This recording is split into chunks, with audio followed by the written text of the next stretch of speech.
CAA का notification जारी कर दिया गया और इसके साथ में तमाम सवाल भी खड़े हो रहे हैं।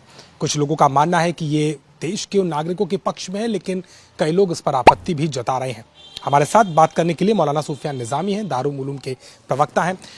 मौलाना साहब, आपको क्या लगता है जिस तरीके से सीएए को लेकर के ये नोटिफिकेशन आया है, अब बाकायदा उसके लिए पोर्टल पर अपडेट भी कर दिया गया है, आप पहले तौर पर इसको कैसे देखते हैं?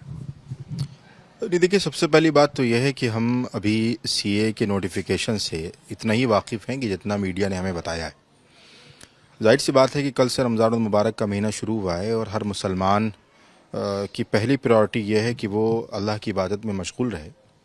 सीए के बारे में कल जाहिर सी बात है कि ये ख़बर आई कि सीए की कोई नोटिफिकेशन जारी हुआ है।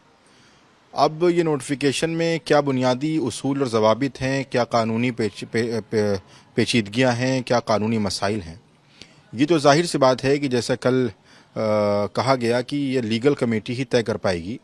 और जो हमारे यहाँ इस्लामिक सेंटर की जो लीगल कमेटी है वो इसको देख रही है, वो इसको पढ़कर वो तमाम चीज़ें बयान करने की कोशिश कर रही है कि अगर कोई इसमें कोई ऐसा पॉइंट है जो वाकई में किसी भी मुल्क के शहरी के शहरियत के ख़िलाफ़ है या किसी की भी शहरियत को मजरू करने वाला है, तो जाहिर सी बात है कि हमारे लिए कानूनी रास्ते खुले हुए हैं। हिंदुस्तान के आईन ने हमें कानूनी हक़ फराहम किया है और ये तमाम चीज़ें वो हैं जो कानून के दायरे में रहकर उस पर गुफ्तगू की जाएगी और कानूनी जो भी रास्ता होगा वो जाहिर सी बात है इसके फेवर में या इसके विरोध में इख्तियार किया जाएगा। आपको लगता है कि ये फैसला ठीक है? क्योंकि आप इस बात को लेकर के भी एप्रीहेंशंस थे कि एक बिरादरी एक कौम को लेकर के खिलाफ नहीं है, हालांकि इसमें माइनॉरिटीज़ में तमाम अन्य धर्मों को शामिल किया गया है और जो पोर्टल है उसमें बाकायदा कागजात भी जमा करने होंगे। एक पारदर्शी तौर पर देख रहे हैं या आपको आपत्तियाँ हैं इसमें? नहीं, देखिए, इसमें पारदर्शिता है, मगर इसके साथ साथ जो 2019 में जब सीए का जिन बोतल से निकला था, उस वक्त जब बहस व मुबाहिसा किया गया था, तो उस वक्त के जो बयानात थे, उस वक्त का जो नुक्ता नज़र था और उस वक्त की जो पॉलिटिकल बयानबाजी थी वो बिल्कुल मुख्तलिफ थी। सीए के साथ एनआरसी की बात कही गई थी और ये कहा गया था कि सबको इस तरीके के कागजात दिखाने होंगे। तो जाहिर सी बात है कि एक दुश्वार कुन मसला था और यकीनी तौर पर उस वक्त के नुक्ता नज़र में ये बात कही गई थी कि ये मज़हब पर के बुनियाद पर आधारित एक कानून है जो किसी भी सूरत में उसको कबूल नहीं किया जा सकता।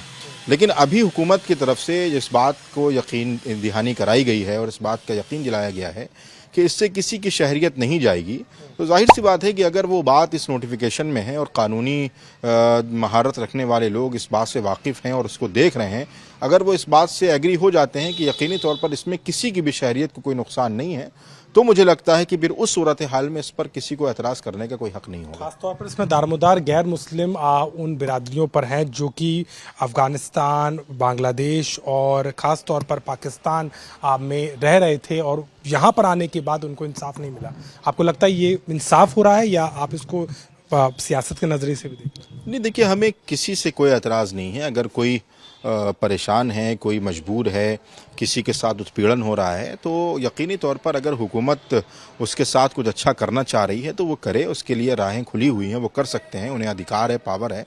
लेकिन हमारा फिर यही कहना है कि अगर किसी भी हिंदुस्तानी की शहरियत या किसी भी हिंदुस्तानी की सिटीज़नशिप अगर इस कानून के ज़द में आती है तो यकीनी तौर पर फिर इस कानून को कहीं ना कहीं संवैधानिक तौर पर उसका विरोध करना पड़ेगा। विरोध क्यों? क्योंकि क्या धर्म को उसका आधार बनाएगा? नहीं, देखिए, विरोध का कोई अभी इस वक्त कोई सूरत हाल इस तरीके की नहीं है। लेकिन अगर किसी पॉइंट से या किसी बयान से या किसी भी चीज़ से ऐसी कोई दशा या ऐसी कोई राह निकलती है जिसमें किसी की शहरियत जाती है, तो जाहिर सी बात है कि हर हिंदुस्तानी जो इस मुल्क का बाशिंदा है उसको अपनी शहरियत बचाने के लिए कानूनी रास्ता इख्तियार करने का हक़ कानून ने दिया है। आपको सरकार पर भरोसा है और आपको ये प्रक्रिया मुनासिब लग रही है? नहीं, ये तो वक्त बताएगा कि इसके अंदर क्या चीज़ें हैं, क्या नहीं हैं। भरोसे की और गैर भरोसे की बात नहीं है। बहरहाल इतना है कि लीगल कमेटी जो कानून के माहिरीन है, अगर उस पर वो अपनी राय देते हैं तो मेरे ख्याल से ज़्यादा बेहतर बात होगी।